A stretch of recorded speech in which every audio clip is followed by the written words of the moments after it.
पता नहीं किस जन्म की दुश्मनी निकाल रही हैं मुझसे। ऐसी छुई मुई बनकर बैठी रहती हैं जैसे मेरे आने से पहले 8-10 नौकर इनके आगे पीछे घूमते थे। थोड़ा बहुत हाथ पैर हिलाने से कौन सा शरीर घिस जाएगा इनका। सब कुछ मेरे भरोसे छोड़कर बैठ जाएंगी। बाहर से थक कर आओ और फिर घर में आते ही रसोई में लग जाओ। आकांक्षा खिंचते हुए अपना सारा गुस्सा रसोई में बर्तनों पर निकाल रही थी। ऐसा नहीं था कि उसकी सास प्रतिभा जी को बहू के बड़बड़ाने का भान नहीं था, लेकिन वो भी ऐंठाई पर थी। बहू की बड़बड़ाहट को एक कान से सुनकर दूसरे कान से निकाल रही थी। आकांक्षा एक पढ़ी लिखी लड़की थी। उसका सपना था कि वो अपने पैरों पर खड़ी हो और एक किसी अच्छी कंपनी में काम करे। उसने नौकरी के लिए कई जगह आवेदन भी दे रखा था और इसी बीच जब उसके लिए आनंद का रिश्ता आया तो उसने साफ साफ कह दिया था कि वो शादी इसी शर्त पर करेगी कि शादी के बाद उसे अच्छी नौकरी मिली तो कोई उसे नौकरी करने से नहीं रोकेगा। आखिर इतना पढ़ने लिखने के बाद भी वो घर पर नहीं बैठ सकती। आनंद और उसके घर वालों को इस बात से कोई परेशानी नहीं थी कि उनकी बहू नौकरी करे, इसलिए दोनों तरफ से खुशी खुशी ये रिश्ता तय हो गया। शादी के कुछ दिनों बाद ही आकांक्षा को एक नौकरी से ज्वाइनिंग लेटर आ गया था। जिस दिन आकांक्षा ने अपने ससुराल वालों से कहा था कि वो अब नौकरी करेगी तो उसकी सास प्रतिभा जी ने सारे परिवार के सामने ही कह दिया था, बहू नौकरी करे इससे मुझे कोई आपत्ति नहीं है। मैं ये भी नहीं कहूँगी कि वो पहले सारे घर का काम करे और फिर नौकरी पर जाए, लेकिन मैं भी अब पहले की तरह पूरा घर नहीं संभाल सकती। मुझे सब कुछ मंजूर है, लेकिन मुझसे ये उम्मीद मत रखना कि मैं बहू को रोटियां बनाकर खिलाऊंगी। मुझे पता है कि अगर मैं एक बार इस भंवर में फंस गई तो जिंदगी भर नहीं निकल पाऊंगी। उस वक्त सबको प्रतिभा जी की बातें सुनकर काफ़ी हैरानी तो हुई थी। उनके पति ने तो ये भी कहा कि मुझे नहीं पता था कि मेरी सीधी सरल पत्नी भी सास बनते ही अपना रूप बदल लेगी। लेकिन इन सब बातों का प्रतिभा जी पर कोई असर नहीं हुआ। वो तो अपनी जिद पर ही अड़ी थी।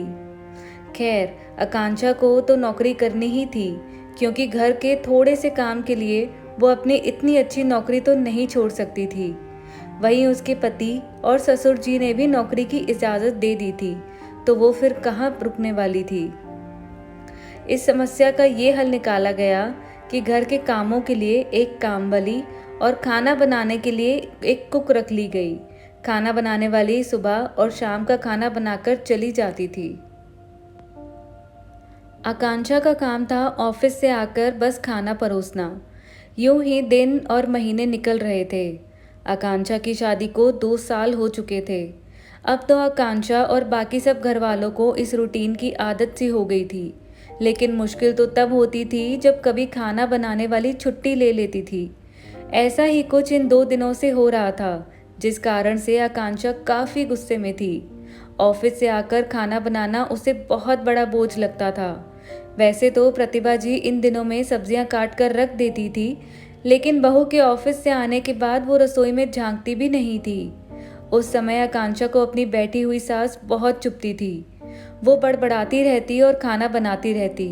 बाद में अपनी माँ से फ़ोन पर भर भर कर शिकायत करती, जिसके बाद उसे थोड़ा सा सुकून मिलता था। कुछ दिनों बाद आकांक्षा के भाई की शादी भी तय हो गई। आकांक्षा की होने वाली भाभी भी नौकरी पेशा थी। आकांक्षा की माँ ने सगाई के वक्त ही खुश होते हुए गर्व से कह दिया था, भाई मैं तो और सास की तरह नहीं हूँ जो बहू के आने पर हाथ धरकर बैठ जाऊँ। जब अभी तक पूरा घर संभाल रही थी तो अब क्यों नहीं। मेरी बहू को मेरी तरफ से पूरी छूट रहेगी। जब एक माँ अपने बच्चे को रोटियां बनाकर खिला सकती है तो बहू को क्यों नहीं खिला सकती। बहू, तुम निश्चिंत होकर नौकरी करना, रसोई मैं संभाल लूँगी। आकांक्षा की माँ के उच्च विचार सुनकर उसकी होने वाली भाभी का पूरा परिवार और खुद आकांक्षा भी गदगद हो गई थी।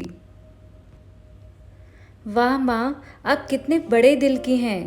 काश मेरी सास भी आपकी तरह होती, लेकिन मेरी किस्मत ये सुख कहाँ। मेरी सास को तो बस हुक्म चलाना ही आता है। मुझे गर्व है कि मेरी माँ इतने खुले विचारों की है। अपनी चिड़चिड़ाहट निकालते हुए आकांक्षा बोली। कुछ दिनों में ही आकांक्षा के भाई की शादी हो गई और कुछ दिनों बाद आकांक्षा की भाभी ने अपनी नौकरी ज्वाइन कर ली। आकांक्षा की माँ भी अपनी बहू को हथेलियों पर रखती थी। सुबह उसका नाश्ता, साथ का टिफ़िन और फिर रात का खाना भी तैयार रखती थी। अपने हाथों से परोसकर सबको खाना खिलाती थी। उनकी बहू भी मम्मी जी करती हुई अपनी पसंद नापसंद बताती रहती थी, जिसे आकांक्षा की माँ बहुत ही चाव से पूरा करने में लगी रहती थी। खुशी खुशी दिन बीत रहे थे, लेकिन ये प्रक्रिया धीरे धीरे अब उदासीनता में बदल रही थी। आकांक्षा की भाभी को अब कुछ भी ना करने की आदत सी पड़ गई थी। एक दिन जब आकांक्षा फ़ोन पर अपनी माँ से बात कर रही थी तो उसकी माँ बस रो ही पड़ी। बेटा, मैं इतना करती हूँ तेरी भाभी के लिए, फिर भी उसे मेरी कद्र नहीं। अरे मेरी दी हुई छूट अब मुझ पर ही भारी पड़ने लगी है। क्या हुआ माँ, आप ऐसे क्यों बोल रही हैं? आप तो भाभी का मुझसे भी ज़्यादा ध्यान रखती हैं। क्या भाभी ने आपसे कुछ कहा है? आकांक्षा बेचैन होते हुए पूछने लगी। कुछ क्या बेटा, अब तो सब कुछ वो मुझे ही कहती है। ऑफिस से आने के बाद एक गिलास पानी के लिए भी मुझे ही आवाज़ देती है। नाश्ते में थोड़ी देर हो जाए तो मदद करने के बजाय गुस्सा होकर यूं ही बिना खाए चली जाती है। आखिर मेरा भी कुछ आत्मसम्मान है या नहीं? मैं तो उसके लिए बस एक काम वाली बनकर रह गई हूँ। माँ, ये तो बहुत गलत बात है। आप भाई से साफ साफ कह क्यों नहीं देती कि अपनी बीवी की लगाम खींच कर रखे? आप माँ हैं, कोई नौकरानी नहीं। भाभी नौकरी करती हैं इसका मतलब ये नहीं कि आप पर हुक्म चलाएंगी, गजरते हुए आकांक्षा ने कहा। किस मुंह से कहूँ बेटा, पहले तो खुद मैंने ही आगे बढ़कर कुल्हाड़ी पर अपना पैर दे मारा, फिर शिकायत किससे करूँ? तेरे पापा ने तो कहा भी था कि बहू को ज़्यादा छूट दोगी तो बाद में पछताओगी, लेकिन मैं ही बड़ाई की भूखी थी जो अपनी बहू को सर पर चढ़ा लिया।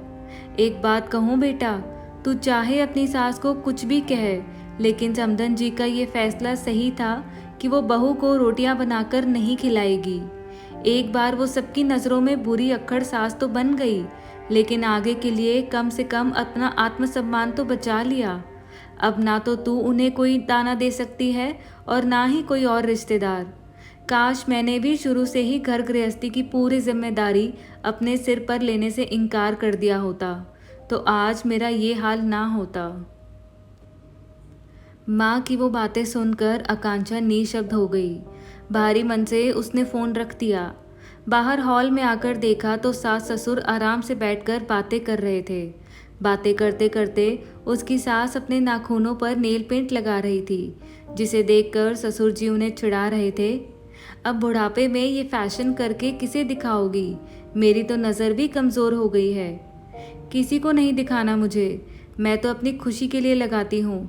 सारी उम्र तो घर गृहस्थी में उलझी रही मैं।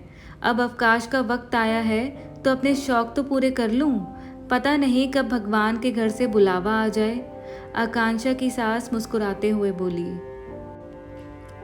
पता नहीं आज क्यों, पर आकांक्षा अपनी सास की बातें सुनकर चिढ़ नहीं रही थी, बल्कि वो भी मुस्कुरा उठी। सही तो कह रही हैं मम्मी जी, एक गृहिणी को अपने लिए वक्त ही कब मिलता है?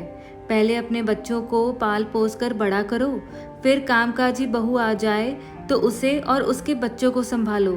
काश मेरी माँ ने भी मेरी सास की तरह पहले ही कह दिया होता कि बहू को रोटियां बनाकर नहीं खिला सकती। दोस्तों, उम्मीद करती हूँ आपको ये कहानी पसंद आई होगी। मुझसे जुड़ने के लिए आपका बहुत बहुत धन्यवाद।